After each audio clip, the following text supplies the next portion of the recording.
High and hello, myself Animan Roy and welcome to AR physics. আজকে আমরা দেখবো হচ্ছে স্ক্রু গেজ সম্পর্কে। স্ক্রু গেজ কি? স্ক্রু গেজ হচ্ছে এক ধরনের পরিমাপক যন্ত্র। কি পরিমাণ করা যায়? স্ক্রু গেজ দিয়ে পরিমাণ করা যায় দৈর্ঘ্যকে।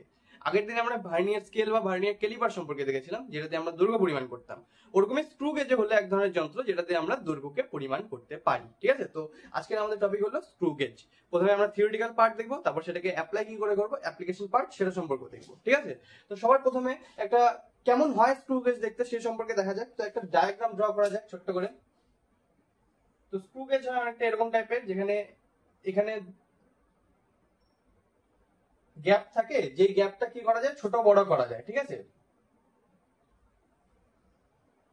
এটা হলো স্ক্রু গেজ যন্ত্র। এখানে এই গ্যাপটাকে কি করা যায়,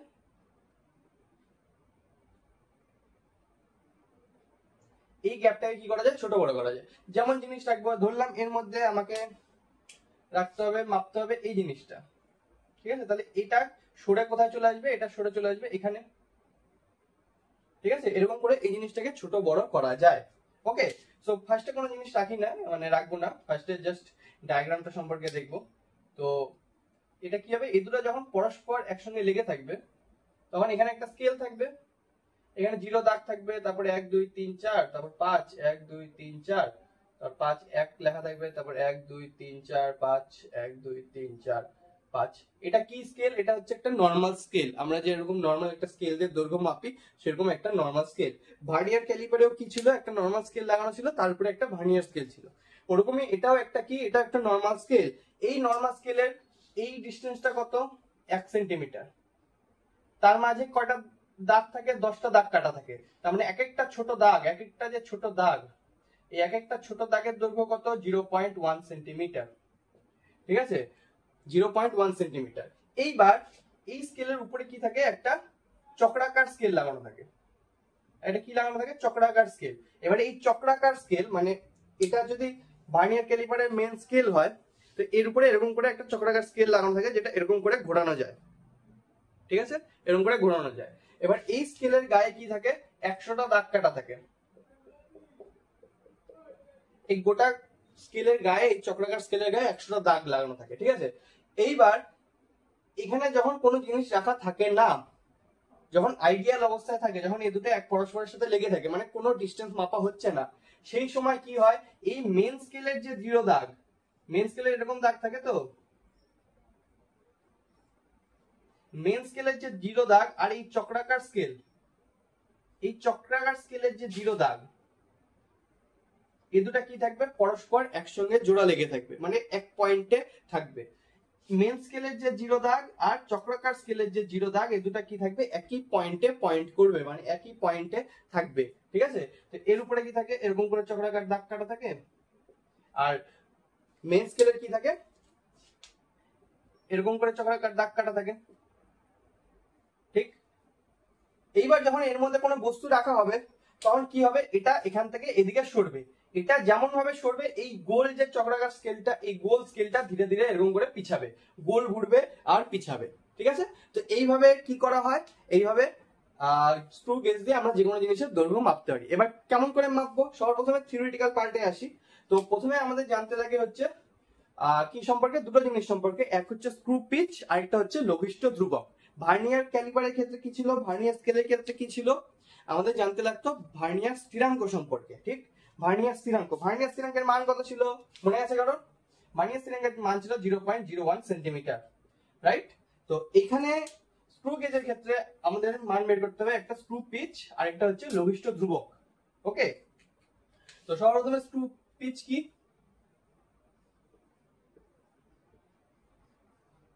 স্ক্রু পিচের ভ্যালু হয় হচ্ছে 0.1 সেন্টিমিটার।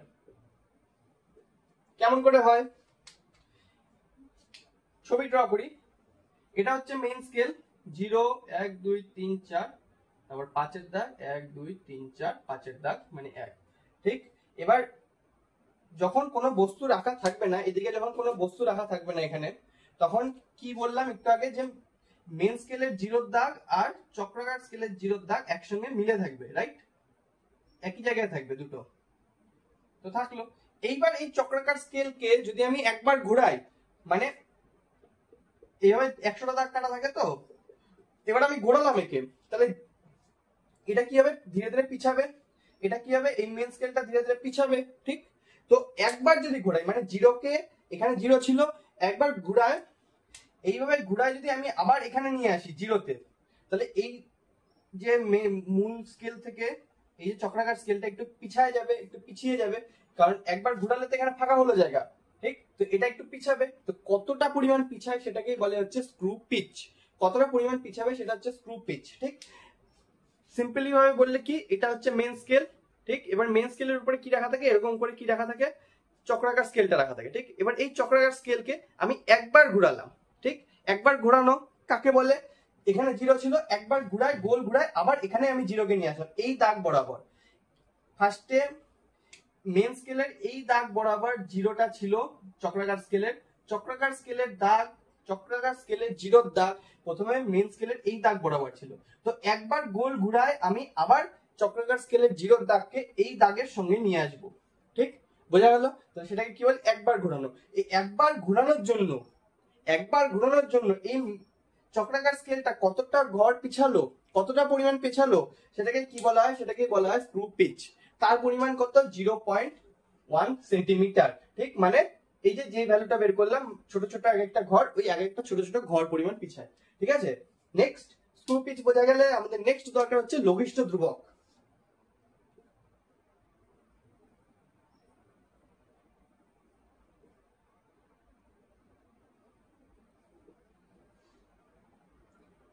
লঘিষ্ঠ ধ্রুবক, ঠিক আছে।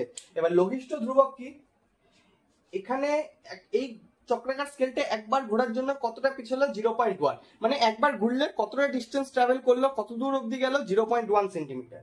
আর এবার চক্রাকার স্কেলের দাগ কটা থাকে, 100টা দাগ থাকে, তাই না।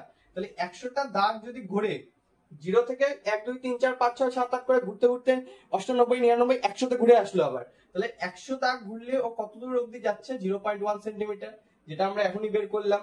একবার গোল ঘুরলে কতটা যায়, 0.1 সেন্টিমিটার। একবার ঘোরা মানে 100টা দাগ ঘোরা, কারণ এই চক্রাকার স্কেলে কটা দাগ টানা থাকে, 100টা দাগ টানা থাকে, তাহলে 100টা দাগ ঘোরা মানে 0.1 সেন্টিমিটার ঘোরা। তাহলে একটা দাগ ঘুরলে পরে কত দূর যাবে, 0.1 বাই 100 সেন্টিমিটার। এটা কত আসে, 0.001 সেন্টিমিটার, 0.001 সেন্টিমিটার।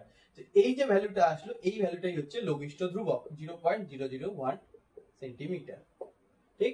তো এটা হলো থিওরিটিক্যাল পার্ট। থিওরিটিক্যাল পার্ট বোঝা গেল, ডায়াগ্রাম কিরকম হয়, কেমন ভাবে মাপা হয়, এখানে বস্তু রাখলে এটা ধীরে ধীরে ঘোরে, ওকে। তার ক্ষেত্রে স্ক্রু পিচ হয় কত, 0.1, লঘিষ্ঠ ধ্রুবক কত হয়, 0.001, ঠিক আছে। এটা হচ্ছে জেনারেল কেসের ক্ষেত্রে। এবার যদি এখানে যদি ভ্যালু চেঞ্জ হয়, হতেই পারে চেঞ্জ, ঠিক আছে, তো সেটা কি থাকবে, কোশ্চেনের মধ্যে দেওয়া থাকবে যে কত বলে, 100 জায়গায় ধরা গেল 50টা ঘর দেওয়া আছে, তাহলে এখানে 50 দিয়ে ভাগ করে আমাদের কি বের করতে হবে, লঘিষ্ঠ ধ্রুবক বের করতে হবে।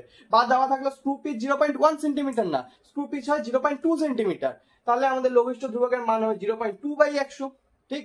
আবার যদি দেওয়া থাকে স্ক্রু পিচের মান 0.2 সেন্টিমিটার, লঘিষ্ঠ ধ্রুবক আবার 100 জায়গায় 200, তাহলে কি হবে, এখানে লঘিষ্ঠ ধ্রুবক, সরি সরি স্ক্রু পিচ কত দেওয়া আছে, 0.1 এর জায়গায় 0.2, আর লঘিষ্ঠ ধ্রুবক বের করতে হবে। এবার 100 ঘরের জায়গায় দেওয়া আছে 200টা ঘর, তাহলে লঘিষ্ঠ ধ্রুবক কি বেরাবে, 0.2 বাই 200, এরকম করে বেরাবে, ঠিক আছে। তো সেইভাবে আমাদেরকে বের করতে হবে লঘিষ্ঠ ধ্রুবক। তো স্ক্রু গেজের ক্ষেত্রে যে মানটা আমাদের মনে রাখতে হবে সেটা হচ্ছে এই লঘিষ্ঠ ধ্রুবকের মান, ঠিক আছে।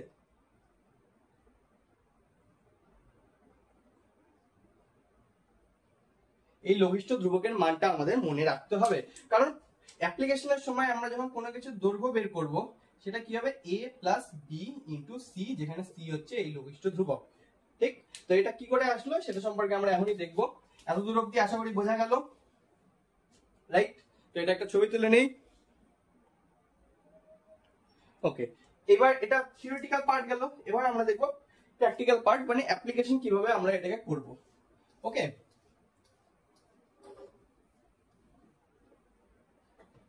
তো ছবিটা আরেকবার ড্র করে নিব, কোনো ব্যাপার না, ভালো করে।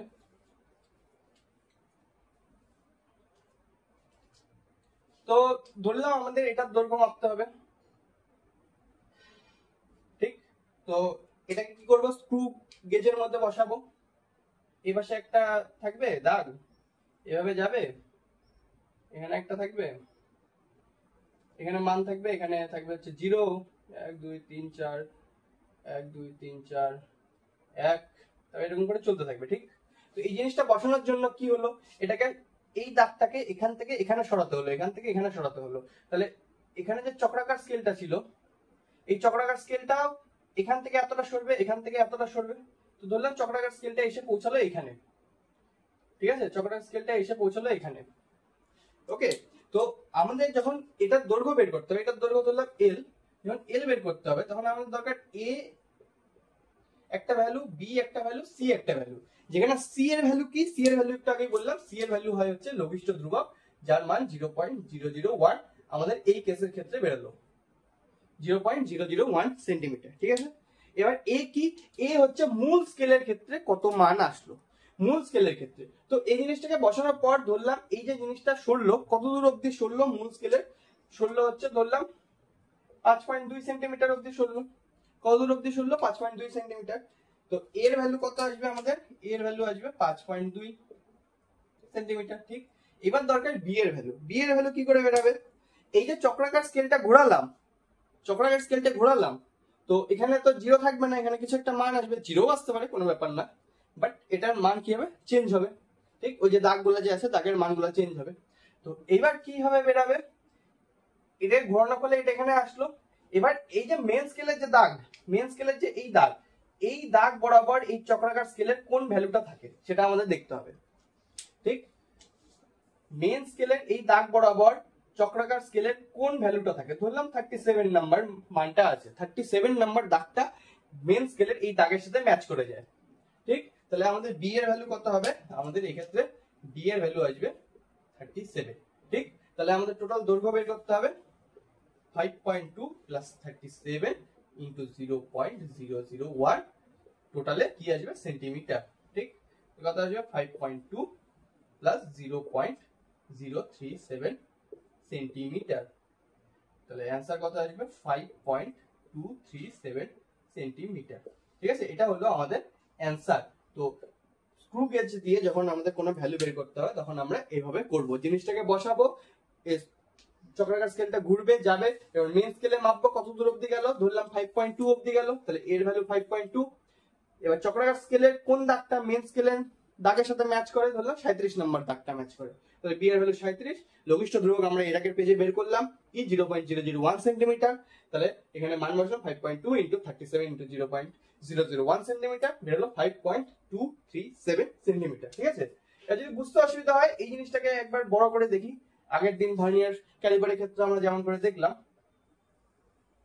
তো কি থাকবে, এটা মেন স্কেলটা ছিল, মেন স্কেলের এখানে হচ্ছে 5.2, এখানে হচ্ছে 5.3, এবার চক্রাকার স্কেলটা এসে পৌঁছায় এখানে, যার এই জায়গাটার ভ্যালু কত হবে, যে দাগটা ম্যাচ করলো সেই দাগটার ভ্যালু কত হবে, সেই দাগটার ভ্যালু হবে 37, এটা হবে হচ্ছে 38, এটা হবে হচ্ছে 39, এটা হবে 40, এরকম এখানে কত হবে 36, এখানে কত হবে 35, এখানে 34, এরকম বোঝা যাচ্ছে। তাহলে এই যে বস্তুটা বসালাম, বস্তুটা বসানোর পরে এই চক্রাকার স্কেলটা মেন স্কেলের থেকে কতটা সরে গেল, কত দূর অবধি দেখা যাচ্ছে 5.2 অবধি, 5.2 এর পরে 5.3 অবধি পৌঁছায়নি, 5.3 এর আগে। তাহলে আমাদের যদি নর্মাল স্কেল দিয়ে মাপতে হতো আমরা কি বলতাম 5.2 এর থেকে বেশি, কিন্তু 5.3 এর থেকে কম। কতটা কম বেশি সেটা আমরা বলতে পারতাম না, কিন্তু এই স্ক্রু গেজের এই যে চক্রাকার স্কেলটা এটা দিয়ে আমরা বলতে পারবো। ঠিক আছে, তো 5.2 এর থেকে বেশি, কতটা বেশি সেটা মাপার জন্য আমাদের দেখতে হবে এই চক্রাকার স্কেলের কোন দাগটা এই মেন স্কেলের এই দাগের সাথে ম্যাচ করে যায়। তো 38 এখানে, 39 এখানে, 40 এখানে, এটার সাথে ম্যাচ করছে না, 3600 না, 3500 না, 3400 না, কোনটা ম্যাচ করলো, 37 নম্বর দাগটা কি করলো, এই মেন দাগের সাথে ম্যাচ করে গেল, 37 নম্বর দাগটা কি করলো, এই দাগের সাথে ম্যাচ করে গেল, মূল স্কেলের দাগের সাথে ম্যাচ করে গেল। তাহলে 5.2 সেন্টিমিটার অবধি তো হবেই, তারপরে কতটা হবে 37 ইন্টু লঘিষ্ঠ ধ্রুবক 0.001 সেন্টিমিটার। ওকে, 5.3 না, কিন্তু 5.3 থেকে কম, আর 5.2 এর থেকে বেশি, কতটা বেশি 37 ঘর অবধি বেশি, মানে 0.037। ঠিক আছে, তো এইভাবে আমরা কি করব, এইভাবে আমরা স্ক্রু গেজ দিয়ে কোনো কিছু দৈর্ঘ্যকে পরিমাণ করব। এবার এই ক্ষেত্রে কি কোনো গোলাকার বস্তু থাকতে পারে, এর মধ্যে কোনো একটা গোলাকার বস্তু থাকতে পারে, তো সেই ক্ষেত্রে আমাদেরকে কি মান বের করতে হবে, সেই ক্ষেত্রে আমাদের যে মানটা বেরোবে ওটা বেরোবে ব্যাস, ঠিক সেটা বেরোবে ব্যাস। এবার ওটাকে 2 দিয়ে ভাগ করে দিলে কি চলে আসবে, ব্যাসার্ধ চলে আসবে অর্ধেক করে দিলে, তাই না? তো এইভাবে আমরা কি করব, এইভাবে আমরা স্ক্রু গেজ দিয়ে কোনো দৈর্ঘ্যকে পরিমাণ করব। আশা করি জিনিসটা বোঝা গেল, ক্লিয়ার হলো কেমন করে হয়, ঠিক আছে? সো প্র্যাকটিক্যাল 11 প্র্যাকটিক্যালের ক্ষেত্রে আমাদের ভার্নিয়ার ক্যালিপার আর স্ক্রু গেজ দিয়ে পরিমাণ বের করতে হয়। সো আশা করি কোনো সেখানে অসুবিধা হবে না। ওকে, সো এটা একটা ছবি তুলে নিই ফটাফট। সো এই হলো বেসিক্যালি আজকের আমাদের টপিক। ওকে, আগের দিন আমরা ভার্নিয়ার ক্যালিপার সম্পর্কে দেখেছিলাম, আজকে আমরা স্ক্রু গেজ সম্পর্কে দেখলাম। এরপরে আমরা এই চ্যাপ্টার ভৌত রাশির পরিমাণ ও মাত্রা চ্যাপ্টার পরের টপিকগুলো সম্পর্কে দেখবো। ওকে, সো আশা করি বোঝা গেল। বোঝা গেলে লাইক, শেয়ার, সাবস্ক্রাইব করে দিও যাতে আমরা আরো সবার কাছে পৌঁছাতে পারি। ওকে, সো আজকের জন্য এটুকুই, দেখা হচ্ছে নেক্সট দিন নেক্সট সেশনে। টাটা।